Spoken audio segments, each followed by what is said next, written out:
بسم اللہ الرحمن الرحیم۔ نماز جنازہ سے متعلق ہمارا یہ مختصر سا کلپ ہے۔ اس میں نماز جنازہ سے متعلق بنیادی ضروری باتیں جو ہر مسلمان کو معلوم ہونی چاہیے، کیونکہ یہ بہت بڑے فائدے کا باعث ہے، اس لیے کہ نماز جنازہ کی فضیلت بہت زیادہ ذکر کی گئی ہے کہ اسے ایک احد پہاڑ کے برابر اجر حاصل ہوتا ہے۔ تو جو شخص بھی نماز جنازہ ادا کرتا ہے تو اسے یہ ثواب حاصل ہو سکتا ہے، لیکن بشرط یہ کہ اسے یہ بنیادی باتیں معلوم ہو جس کی وجہ سے اس کی نماز ہو جائے، اور جب عمل مکمل ہو جائے گا تو اللہ کے فضل سے اس کو وہ اجر بھی حاصل ہو جائے گا۔ لہٰذا اس اجر کو حاصل کرنے کی کوشش کرنی چاہیے۔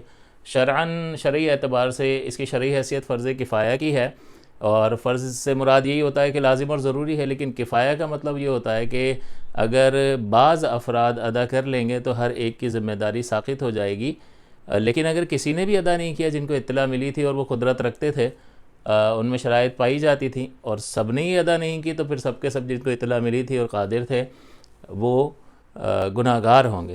تو یہ اس کی شرعی حیثیت ہے۔ اس کے بعد اس میں جماعت شرط نہیں ہوتی، کوئی اکیلا شخص بھی پڑھ لے گا تو نماز جنازہ ہو جاتی ہے۔ کس شخص پر نماز جنازہ واجب ہوگی؟ جو عاقل ہو، بالغ ہو، قادر ہو، مسلمان، جسے اس شخص کی موت کی خبر پہنچی ہو۔ تو عاقل بالغ ہی احکام کے مکلف ہوتے ہیں، شریعت ان سے گفتگو کرتی ہے، نابالغ سے نہیں کرتی، اور پاگل سے، مجنون سے نہیں کرتی۔ تو عاقل اور بالغ شرط ہے، اور قادر کا مطلب یہ ہے کہ یہ اس بات کی قدرت بھی رکھتا ہو کہ جہاں پر انتقال ہوا ہے وہاں پر وہ پہنچ کر نماز جنازہ بھی ادا کر سکتا ہو۔ اگر کہیں اور ہے، کسی اور ملک میں، تو کیسے آئے گا اگرچہ اطلاع بھی مل جائے؟ تو عاقل بالغ قادر ہو، مسلمان ہو، اور اس کی موت کی خبر ملی ہو، تو پھر جو ایسے شخص پر یہ نماز جنازہ واجب ہو جائے گی۔ پھر جب بعض افراد ایسے جتنے بھی ہوں گے سب پر واجب ہو جائے گی، لیکن جیسے ہی بعض افراد ادا کر لیں گے تو جس پر واجب ہوئی تھی سب کا ذمہ ساقط ہو جائے گا۔ ہاں یہ ضرور ہے کہ جس نے پڑھی اس کو اجر بھی حاصل ہوگا، اور جس نے نہیں پڑھی تو ظاہر ہے وہ شامل نہیں ہوا تو اسے اجر بھی نہیں ملے گا، لیکن وہ گناہ گار بھی نہیں ہوگا، کیونکہ اس کی شرعی حیثیت فرض کفایہ کی ہے۔ شرائط نماز جو ہے وہی ہیں جو عام ہماری نمازوں کی ہوتی ہیں، لیکن ظاہر ہے کہ ہماری جو فرض نماز ہے اس میں 6 شرائط ہیں، اس میں 4 ہیں۔ اس میں ایک وقت بھی شرط ہے، یہاں وقت کی تو کوئی قید ہی نہیں، کسی بھی وقت جنازہ آ سکتا ہے، تو ٹائمنگ کے ساتھ تو فکس نہیں ہے، تو وقت نکل گیا۔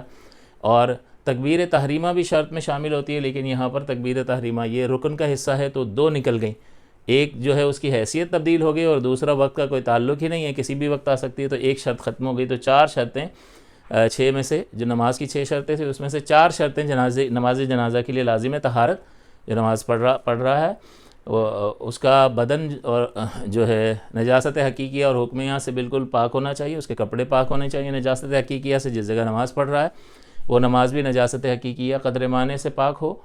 ستر عورت، جسم چھپا ہوا ہونا چاہیے، قبلہ رخ ہو، اور نیت کرے، اور پھر وہ نماز کی ابتدا کرے گا۔ اس نماز کے جو فرائض ہیں یا ارکان ہیں، جو بنیادی اجزاء ہیں جن کے بغیر نماز ہوگی ہی نہیں، وہ 2 ہیں۔ ایک 4 تکبیریں ہیں، اور پھر قیام ہے۔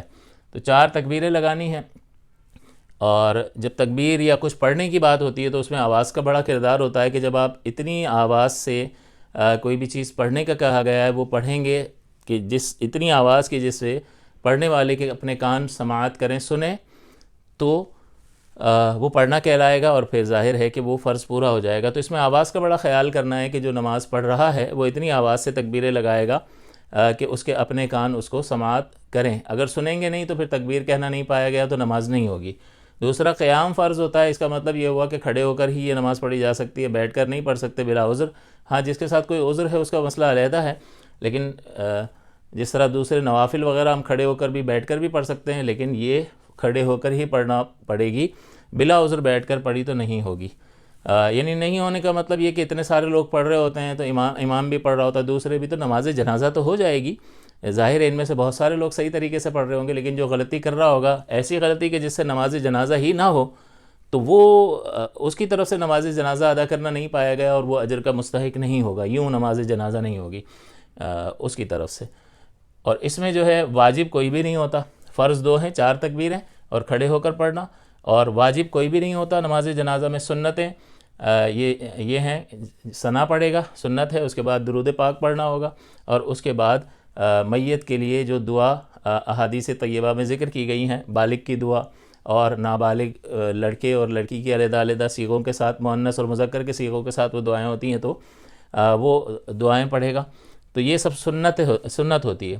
لہٰذا اس کا مطلب یہ ہوا کہ یہ فرائض جو ہیں لازم اور ضروری ہیں، ان کے بغیر تو نماز ہوگی ہی نہیں، واجب اس میں کوئی ہے ہی نہیں، اور سنتیں جو ہیں اس کو ادا کرنا ہے، مکمل سنت طریقے سے نماز جنازہ پڑھنی ہے۔ لیکن اگر بالفرض کسی وجہ سے اگر اس کی یہ سنتیں ترک ہو جاتی ہیں، تب بھی سنتوں کے ترک کی وجہ سے نماز نہیں ٹوٹے گی، نماز ہو جائے گی، کیونکہ اس نے فرائض ادا کر لی ہیں۔ لیکن بہرحال سنتیں اگر چھوڑ دیتا ہے تو نماز جنازہ کے جو سنتوں کا جو اجر ہے ظاہر ہے، وہ آپ نے کام نہیں کیا، ملازمت نہیں کی، عمل نہیں کیا، تو ثواب کیسے ملے گا؟ تو سنت کی عدم ادائیگی کی صورت میں ثواب نہیں ملتا۔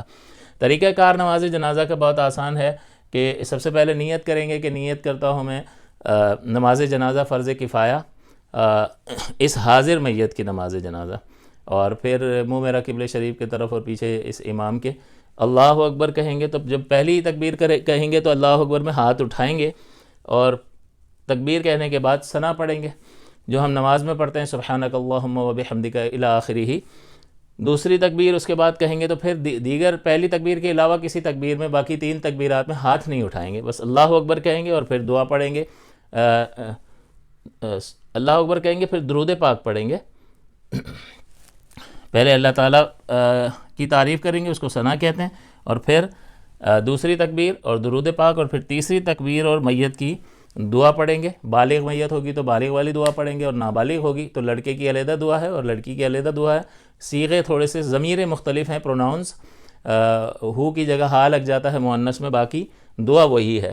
تو یہ دعا پڑھیں گے اور پھر چوتھی تکبیر لگائیں گے، اور جب چوتھی تکبیر کے بعد چونکہ کچھ بھی نہیں پڑھنا ہے، پہلی تکبیر کے بعد دیکھیں ثنا پڑھ رہے ہیں، دوسری تکبیر کے بعد درود پاک پڑھ رہے ہیں، تیسری تکبیر کے بعد دعا پڑھ رہے ہیں، تو یہ ہاتھ بندھے ہوئے رکھیں گے، کیونکہ اگر کچھ پڑھنا ہوتا ہے قیام میں تو ہاتھ باندھ کر رکھتے ہیں۔ اور چوتھی تکبیر جو ہے اب اس میں کچھ بھی نہیں پڑھنا، سلام پھیرنا ہے، تو چوتھی تکبیر لگاتے ہی ہاتھ چھوڑ دیے جائیں گے اور پھر دونوں طرف سلام پھیرا جائے گا۔ بعض لوگ ہمارے بھائی اس طرح کرتے ہیں کہ جس طرف سلام پھیر رہے ہیں نا، السلام علیکم ورحمۃ اللہ، اس طرف والا ہاتھ چھوڑ دیا، پھر السلام علیکم ورحمۃ اللہ، اس طرف والا ہاتھ چھوڑ دیا، یہ خلاف سنت ہے۔ یہ ہاتھ باندھ کر ہی سلام پھیرتے ہیں، یہ بھی طریقہ خلاف سنت ہے۔ جب آپ چوتھی تکبیر لگائیں گے تو دونوں ہاتھ آپ نے چھوڑ دینے ہیں۔ اگر کوئی شخص یہ کہتا ہے کہ بھئی مجھے دعا یاد نہیں ہے تو اس کی جگہ کچھ اور پڑھا جا سکتا ہے، تو بالکل اس کی جگہ آپ سورہ فاتحہ دعا کی نیت سے پڑھ سکتے ہیں، قرات اور تلاوت قرآن کی نیت سے نہیں پڑھ سکتے۔ تو اگر دعا یاد نہیں ہے تو سورہ فاتحہ جو ہے وہ دعا کی نیت سے آپ پڑھ سکتے ہیں۔ تو یہ